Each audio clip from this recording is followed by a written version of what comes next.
딸이 아빠한테 납치가 됐다?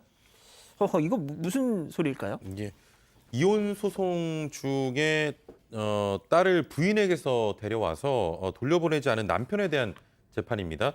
남편은 2007년 프랑스 부인과 결혼해서 2009년 3월에 딸을 낳았는데요. 프랑스에서 함께 살던 이들 부부는 2012년 3월 남편이 한국으로 귀국한 이후에 별거하기 시작했고요. 딸은 부인이 프랑스에서 홀로 키웠습니다. 자, 부인은 2012년 7월에 프랑스 법원에 이혼을 청구했고 프랑스 법원은 딸에 관한 친권은 부부 양측이 모두 행사하되 딸은 부인과 함께 살도록 하고 남편은 여름방학 때 한 달 정도 원하는 장소에서 이 딸을 만날 수 있도록 면접 교섭을 할 수 있다는 취지의 임시 조치를 내린 겁니다. 자, 그래서 2014년 7월 남편은 한 달간의 면접 교섭권을 행사를 하고요. 돌려보내줄 것을 약속을 했는데 한국으로 데려와서 8월이 돼도 이 딸을 프랑스로 돌려보내지 않았고요. 오히려 부인과의 연락을 끊었습니다.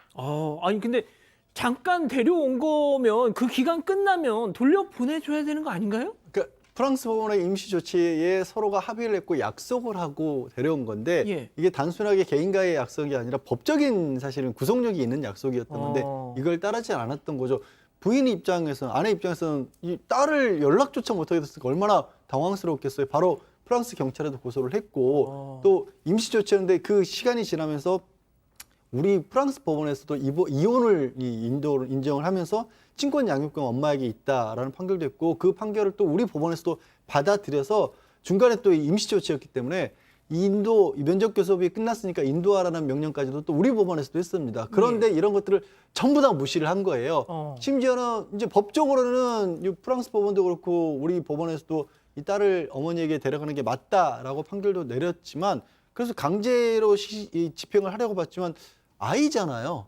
아이가 뭐 범죄자도 아니고 뭐 물건도 당연히 아니고 하기 때문에 딸이 싫다고 하면 강제로 데려갈 수는 없는 건데 딸이 5살에 한국에 와서 프랑스 말을 잃어버린 거예요. 3년 지난 아이고 사이에. 세상에. 그러니까 한국 생활에 또 익숙해지니까 아이는 저 프랑스 갑자기 가려고 하려니까 전 못 가겠어 하니까 또 못 데려간 거예요.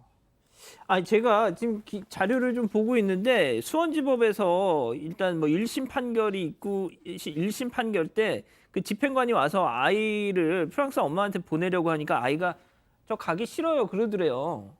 그래서 야 너 그거 진심이야 그랬더니 아빠가 그렇게 말하라고 시켰어요 뭐 이랬다는 거죠.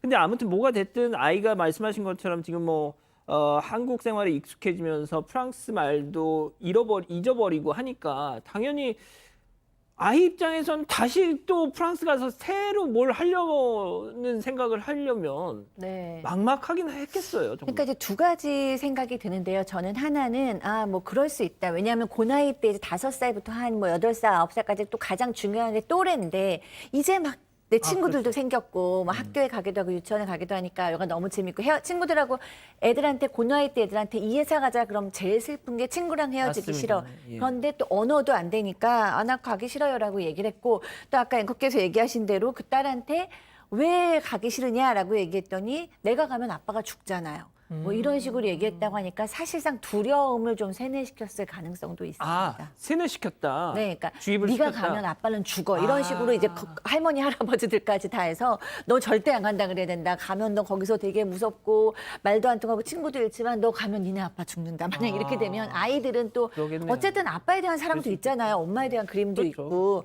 그렇지만 나가 가면 우리 아빠 죽는구나. 그럼 또 이 아이들은 또 아빠를 지키고 싶은 마음도 있고. 자, 그러면 아이의 입장은 그렇다 치고 이 아버지라는 사람은 뭐가 됐든 그 프랑스든 한국이든 계속 이렇게 법적인 어떤 처분이 나오는데도 버틸 수 있었던 거는 심지어 프랑스 법원에서는 영장까지 발부를 했어요. 진짜요? 근데 이제 문제가 뭐냐면 프랑스 법원에서 발부한 영장이 우리나라에서 집행이 되려면 우리나라 법으로도 이게 범죄여야 하는데 프랑스에서는 면접 교수권을 침해했다는 걸로도 형사처벌이 가능한 상황이긴 한데 우리 법은 그런 건 없어요. 우리 형법에는 대신에 이제 미성년자 약취 유인이 그러니까 흔히 하는 말로 납치했을 때 하는 그 범죄를 적용할 수 있습니다. 그리고 실제 이혼 소송 중에 국내에서도 아이를 몰래 데려가 버리고 뭐 유치원 끝나고 오는데 차에 태워서 데려가고 이러면 그 사람이 아버지건 어머니건 약취인지 적용을 하는데 근데 적용합니다. 우리 법원도. 예, 예. 그건 적용을 하는데 문제는 이 사건은 처음에 아이를 데려올 때 법원에서 두 사람의 합의하에 아이가 온 거예요. 합법적으로 왔던 겁니다. 그러니까 뭐 했던 거예요? 우리 수사기관에서도 이렇게 데려가는데 이거를 약취유인이라고 볼 수 있어?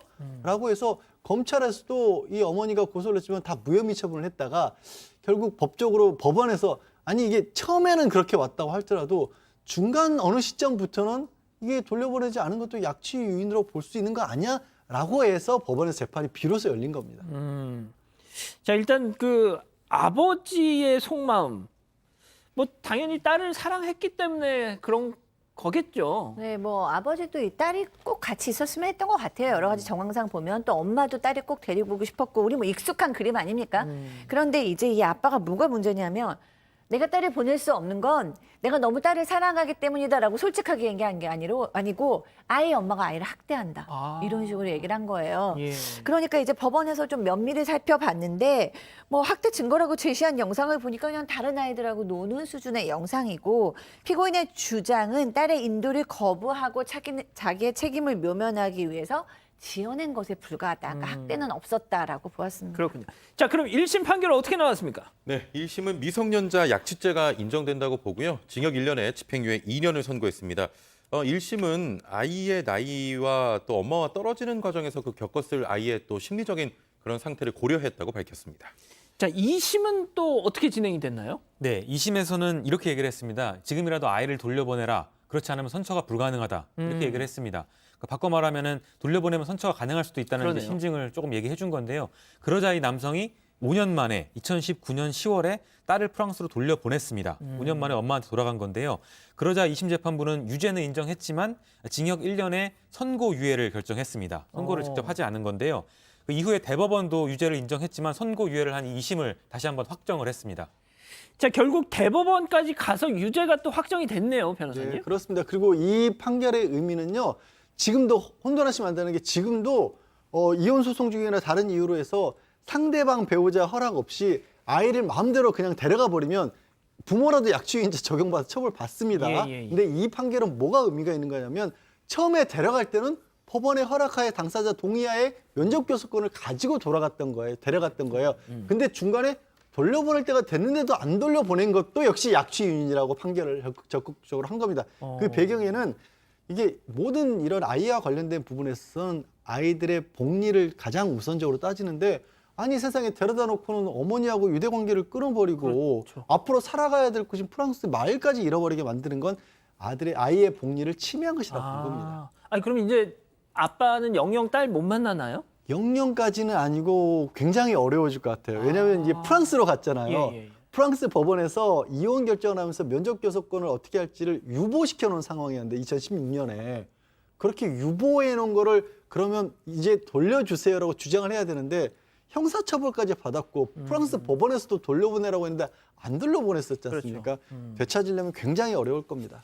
소장님, 근데 뭐가 됐든 이 엄마 아빠 사이에 이런 막 밀고 당기고 하는 과정에서 가장 큰 피해를 본 건 아이잖아요. 네, 이제 정확한 분석이신데요. 그러니까 이 아이를 저는 아빠와도 이 아이는 나쁘지 않게 지낼 거예요. 왜냐면 아빠도 이 아이를 정말 사랑했고 엄마와 있어도 잘 지낼 거예요. 엄마도 굉장히 백방으로 뛰어다닌 거 보면 이 아이 사랑하는데 문제는 엄마와 아빠의 관계가 하나도 구조가 안정되지 못하니까 그 안에서 이 아이가 너무 혼란해질 수밖에 없는 거죠. 그래서 그 둘 사이에 어떤 관계든 이제라도 최선은 아니라도 차선책이로나마 안정적인 구조를 맞춰놔야 그 아이에서 아이가 나는 아빠도 언젠간 볼 수 있고 엄마랑 여기서 이제 다시 마음을 잡고 프랑스에서 잘 살아야겠구나라는 마음을 먹을 수가 있는데 둘 사이가 이게 이렇게 어른들만의 욕구로 인해서 아이가 정말 희생되는 구조가 계속된다면 아이가 희생될 수밖에 없죠. 그러니까요. 알겠습니다. 오늘 법 이렇게 마무리하고요.